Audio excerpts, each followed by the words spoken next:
Welcome to the High Level Entrepreneur, a podcast with me, Joella Skog.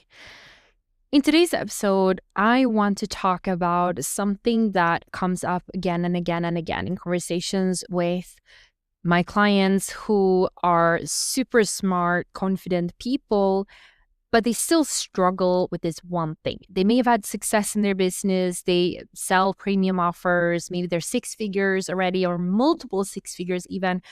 But they struggle with something that everyone struggles with and they think they're alone, but they're really not, which is self-trust, trusting themselves.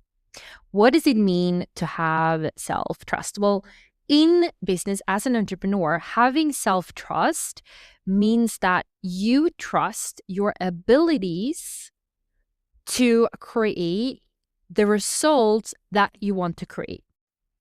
It means that you have trust to your own decision making and you have trust to your own abilities to handle whatever outcome comes as a result of that decision making. Okay? And a lot of entrepreneurs hold themselves back in business. They don't make the kind of investments they want to make. They don't sell at the price levels they want to sell at.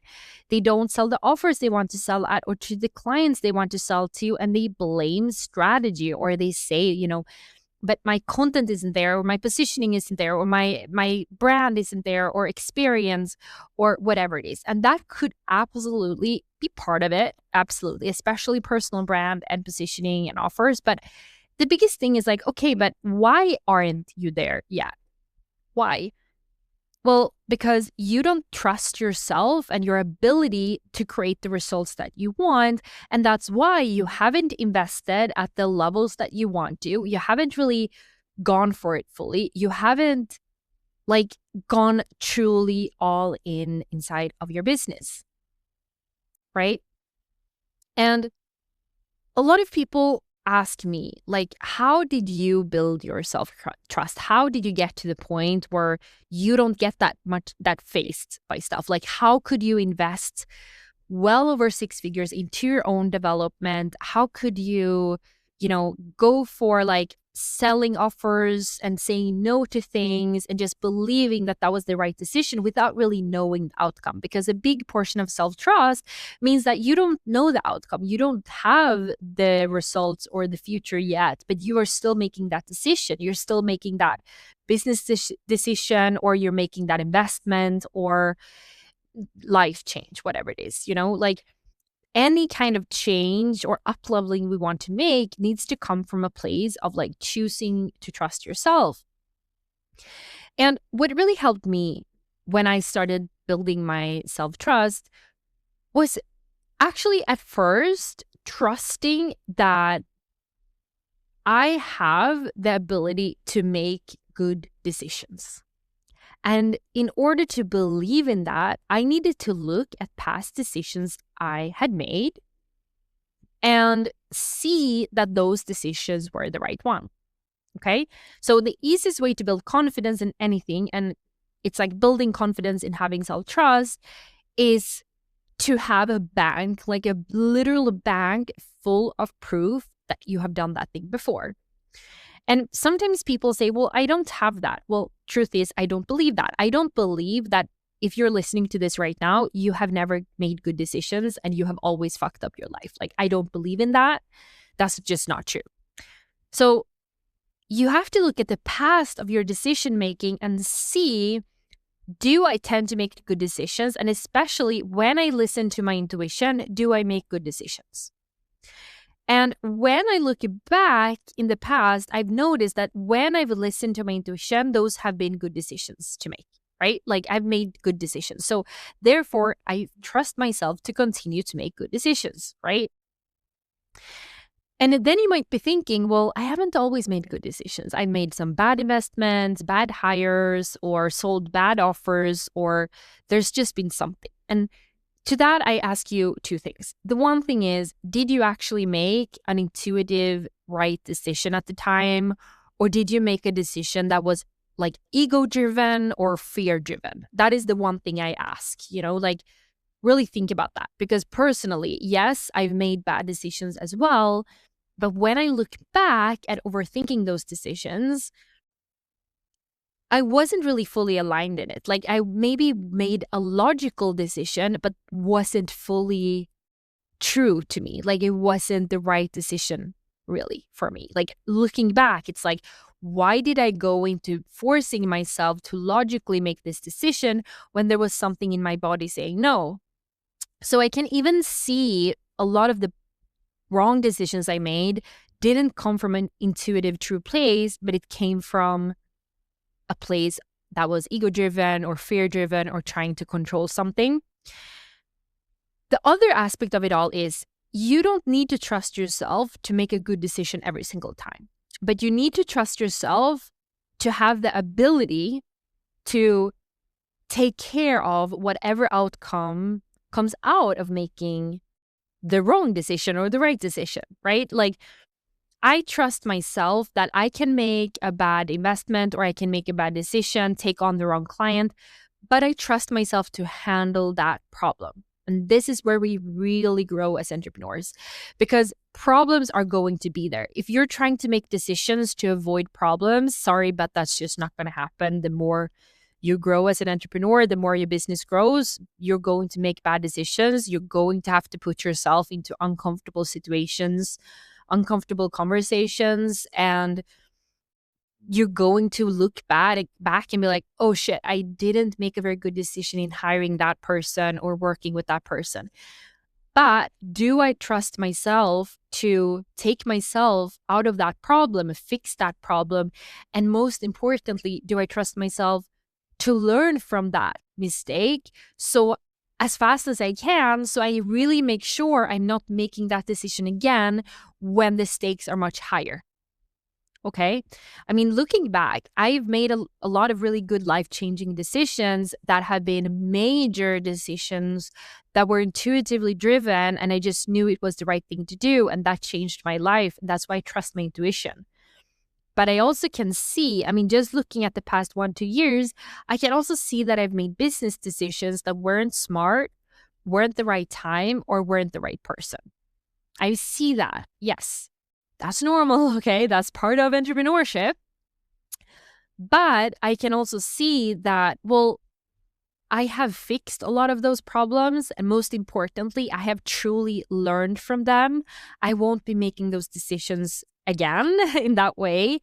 And I know now I have more data to work from. So moving forward, if anything, I trust myself more now to make better decisions because I have the past learnings and the data to use to make a better decision next time, right? Let's say, for example, you have hired assistants in the past and you've had 3 different assistants and none of them have been good. Is that like, do you want to create a truth around that event that says, I'm not good at hiring people? Or do you want to create another truth, another perspective here, which is, I have experience hiring 3 bad assistants, so I know what a bad assistant looks like. So moving forward, I know what to not look for. I've really learned, and now I finally know what my standards are. So it's all about like, what perspective do you choose? What reality do you want to live in? Do you want to live in a reality where you make bad decisions and you failed something and you're like beating yourself up over it? Or do you want to live in a reality where you're kind to yourself and you actually love making mistakes and bad decisions because you always learn from them? And you also know that the sooner I learn a lot of things in my entrepreneurship, the earlier I am in my journey, the better, right? So that's a way to build self-trust. Is not being scared of making the wrong decision, but trusting your ability to handle whatever outcome appears as a result of a bad decision. And I'll even give you some examples now.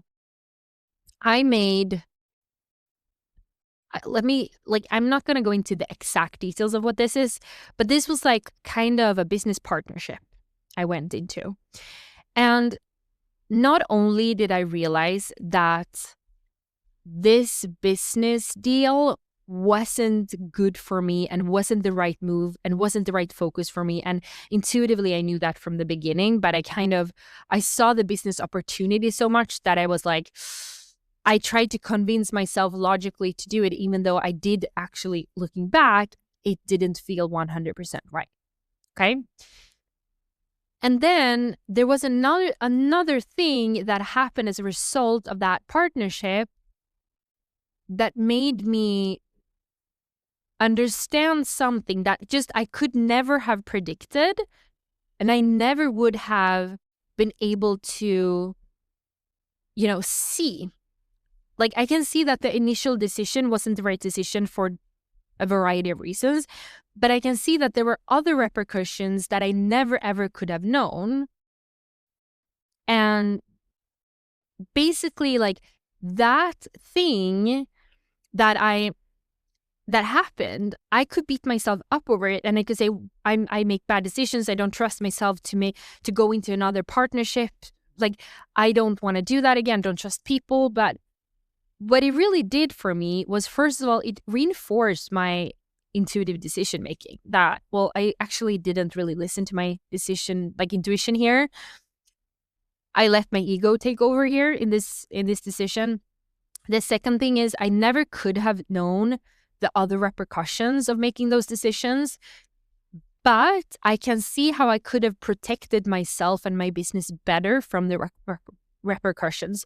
So next time I know that I will be more tough in a negotiation, for example. I will be more tough with contracts. I will be more tough with agreements and payments and all of that stuff. So, like, I know I should have protected my business better. It's not really about me. It's like, I should have protected my business better. That's what I learned. And I also know that, like, it opened my eyes up to other things. It gave me other learnings. It taught me who I don't want to be, how I don't want to handle things moving forward. And so, if anything, I trust my ability to go into partnerships and make investments into other businesses and buy business because I learned from that experience.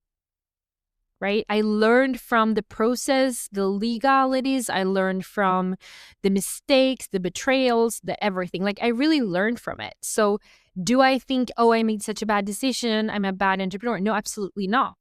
I'm actually happy that, the repercussions were so small in comparison what it could have been in another situation, right? Like, it could have been way worse. So I'm happy in a way that this was a mistake and I really learned from it, but the repercussions were manageable. Like, it really was. And I can clearly see how I can protect myself next time. And I can clearly see what level of leadership it requires of me to step into moving forward. So I want to, like, when it comes to self-trust, you have to remember, like, you have to choose. First of all, it starts with, who do you want to be and how do you want to feel? Because if you decide that the identity you want to embody is someone who truly trusts themselves, who truly trusts their own abilities, you need to start with looking at the facts now and see that you are a good decision maker. So why wouldn't you trust your decision making in business and in making an investment or a business deal, whatever it is, if you have proof of making good decisions in the past? And the second thing is, even if this doesn't turn out good, do I trust my ability to handle it? Do I trust my ability to deal with whatever problem comes up, to get ROI, to, whatever it is? Like, do I trust myself to do that? And this is where I think self-trust is one of the most important, like, I would argue it's the number one, and this is very strong coming from me, but, like, I would say if there is one single muscle you should train as an entrepreneur, it is self-trust. It truly is self-trust, because if you don't have self-trust and you don't trust your ability to handle problems, create the results that you want to create, live your dreams, sell at the levels you want to, or reach your goals, if you don't trust your abilities to do any of that at all, you're always going to stay where you are. You're always going to stay within your comfort zone. You're not going to have the courage to invest. You're not going to have the courage to scale. You're not going to have the courage to raise your prices. You're not going to have the courage to say no to clients because you trust that other people will come. That's a big part. The other aspect is kind of trusting the process is also important, because a lot of entrepreneurs can get panicked when they don't get immediate results and when things isn't happening fast enough for them. And trusting the process means that I know that what I'm doing is moving my business forward. And I also know that if it happens to be so that it's not moving my business forward and it's not working, then I also trust myself and I trust my ability to change the process. But trusting the process also means things are moving in the right direction. I might not be seeing results of it today, this week, or even this month, but I trust that it will come. And this is interesting because for me, it's about a good way to trust the process is actually to be very logical, because a lot of people don't trust the process. So they go into believing there's something wrong with the process. Okay, I'm following a new strategy and it's currently not working. After 1.5 months, it's not working. And then you automatically want to go and fix that strategy, and you fix something without needing to fix it, because all you really need to do was continue to implement it and allowing momentum to build. So a lot of people make illogical decisions based on an emotional feeling, which is the emotion that stirs up is, oh my God, this isn't working, I'm panicking. And then they are making what they think is a logical decision to fix something, when it's actually just an emotional decision. And by the way, this is why in Industry Leader Lounge, we talk about strategy and in identity to this extent, because this is kind of what I'm talking about when I say that your strategy your identity controls your strategy. Because a lot of people are emotionally up and down, up and down, up and down, and they don't trust themselves. They don't trust the process. They don't trust anything. So they're always panicking and very reactive, and they always want to fix the problem, even when nothing needs fixing. So trusting the process is also an important aspect. And if we go into an even more spiritual aspect of it all, is trusting, period. Not even just trusting yourself and trusting the process, but trusting. What does it mean to trust outside of yourself? Something that you can't control. Because I believe, and we go into spirituality here, but I believe, deeply, I believe that it's not really my job to control the outcome. In a way it is, absolutely. It's building a strategy, following it, making big decisions, selling, all of that, of course. But my real job is becoming the kind of natural CEO and leader who does all of those things naturally, because that's a core part of my identity, right? That's my true job. My job is not to control the outcome and say that, I am going to reach 7 figures in 1 year. If I say, for example, if I said I want to be at 7 figures in 12 months, my job is not to control the outcome towards 7 figures, even though that's how most people think and that's what most people believe. My job is to make myself ready to be that person. My job is to become that person, and which is really just becoming more of me and pulling away everything that isn't me. That's really what it is. And the truth is, the reason why you're not where you want to be right now, if you're listening right now, isn't because you haven't found the right strategy or the key to follow. That's not, at least not the only reason. The reason is because you are not ready to have what you want. That doesn't mean that you should completely surrender and just okay, whatever, I'm just going to wait for it. Let me lean back and just wait for everything to come to me. No. You're going to work, but you're going to work on becoming the person who is ready for that. And I truly believe that. And that's why I think there's an extent of trust I have that is outside of myself, and trusting that what's meant to be is meant to be, and things are happening on the timeline that they're meant to happen. And if anything gets stuck or doesn't move forward, there's a part of me that also believes in like the right order of things and the natural order of things and how things are supposed to be. But there's also the other part, and this is not like two separate things for me, that is also like calling me up, like asking me to step up and become. And that's my job. Like, my job is me. My job is not to control the world. My job is not to control my clients, control you, like, that's not my job. My job is to be and become. And that's really what it is. And that's where I make decisions from. That's where I invest from. That's where I am always like, even when I make mistakes, I'm looking at where did I move away from what I was supposed to do, or what my intuition was, or what truth felt like, or what the right thing was to do here. Like, where did I go away from that? Because that is more the question when, something fails or I'm making a mistake.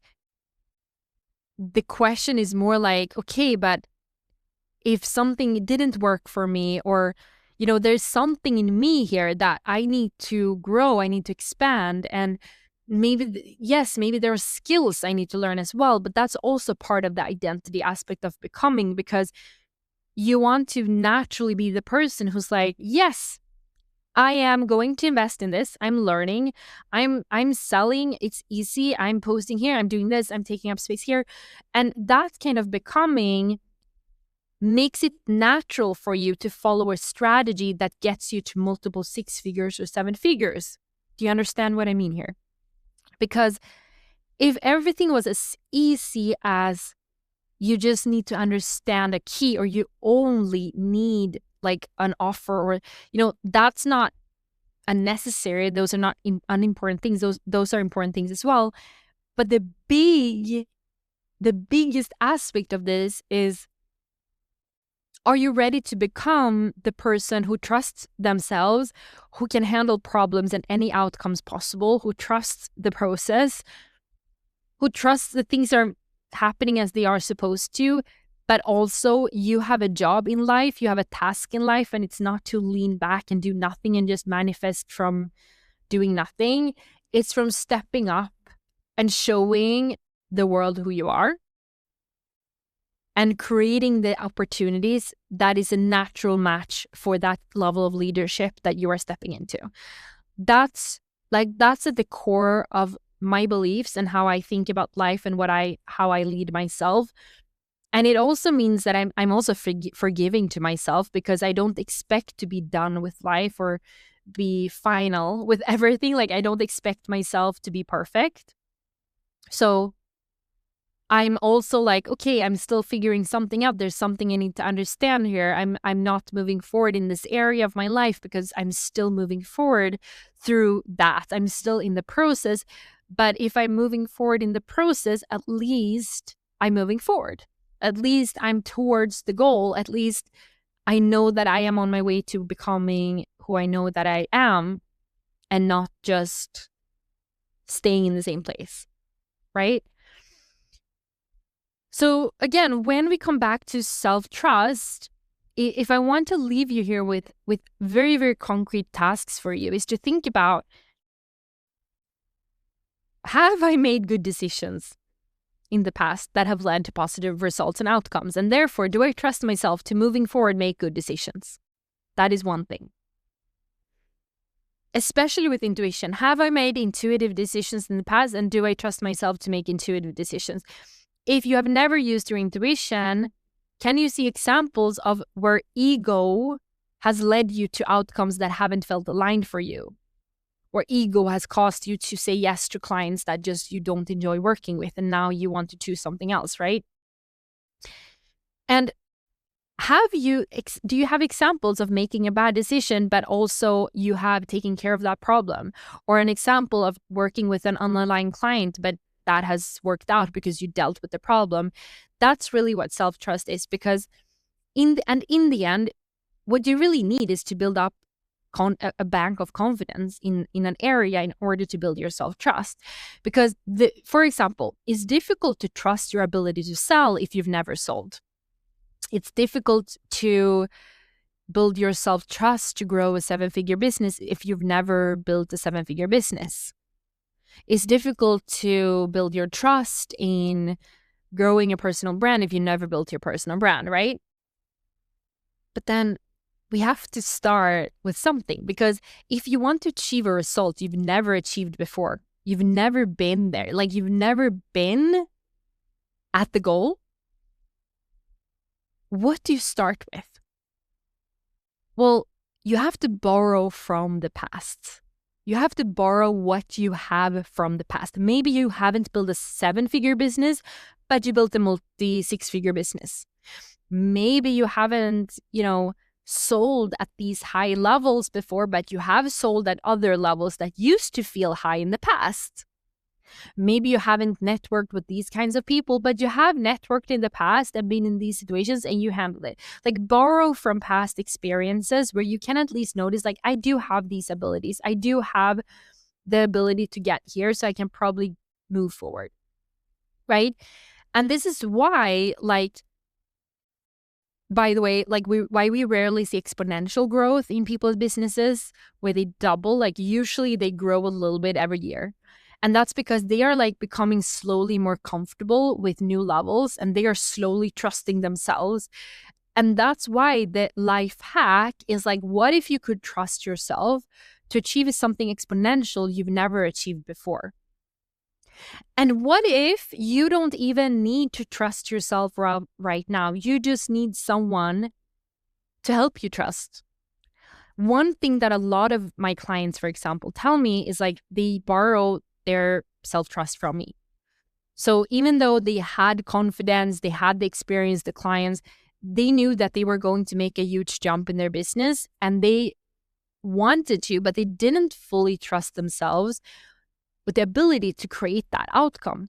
So what helps sometimes is borrow someone else's trust in you.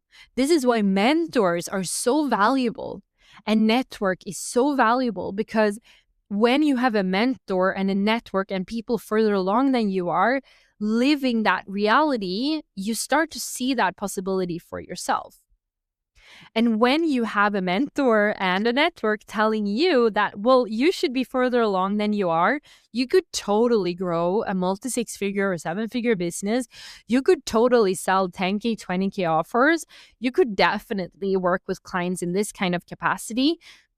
Sometimes that level of certainty and belief and reality can help you understand that there is a different reality and there is someone who believes in what I want to create.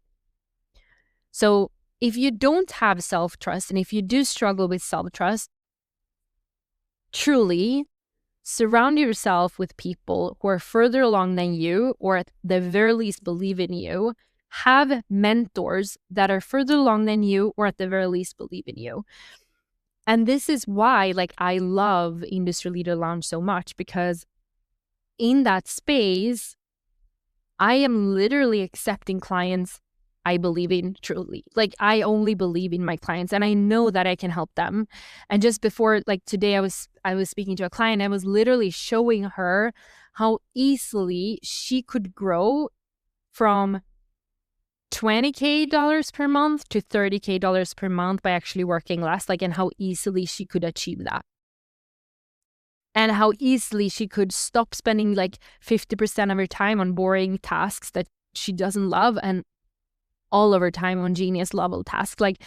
I really love showing people that and truly bringing my reality to them, because I understand if you're just living in your own reality, everyone's doing things and believing the same things as you are. How can you grow? How can you expand? How can you believe something different? You need someone to believe in something different. You need someone to believe in a different reality than the one you're currently in. You need to be expanded and be shown that there's another way of doing things. There's a reality and there are results that can be created, because you can borrow their belief in themselves and their reality where that is just everyday normal. You can borrow that to you. And that's why, like, again, and I know I'm talking about Industry Leader Lounge here, but like, even if Industry Leader Lounge is not for you, make sure you get into rooms that are on a high level. Make sure you have high standards for the type of people you surround yourself with people that believe in your vision, who can even challenge you to think bigger than you are, and mentors. And, I know how hard this is. I have to be honest with you. Like, I haven't found a lot of people in this world that think bigger than I do. And not in a delusional way, but like in a certain feeling way that I know what I have the capacity, and I have huge self-trust in my abilities. And I haven't found a lot of people. I found a handful of them, truly, and I've worked with most of them and had them as mentors in that case, because it's just so hard to find. Like, people have a lot of limiting beliefs and don't believe in their abilities, and then they don't believe in their clients. And I really don't have a lot of those examples. And I know that it can be hard to have a big vision and think big when you don't have that around you. So whatever you do, place yourself in rooms where the visions are bigger than yours, and where your vision is like, of course, not even a high goal, not even I believe in you, but of course it's real. So that's just something I wanted to leave with you today. And I hope this episode helped you think a little bit more about your own self-trust and how you can build your self-trust and what to do moving forward. So thank you so much for listening to this podcast episode. I wanted to also say that Industry Leader Lounge, we have a wait list, and I'm going to go to the description and put yourself on the wait list if you want more information about Industry Leader Lounge. Like, one of the first people to know about ILL and when we open next time, because currently we are closed. We're not going to be open for quite a while. And the first people we're going to prioritize to get the information on how to join and what the opportunities are the people on the wait list. So please go to the wait list in the description to sign up. There's no commitment. It's more about like, we will contact you first to check in with you.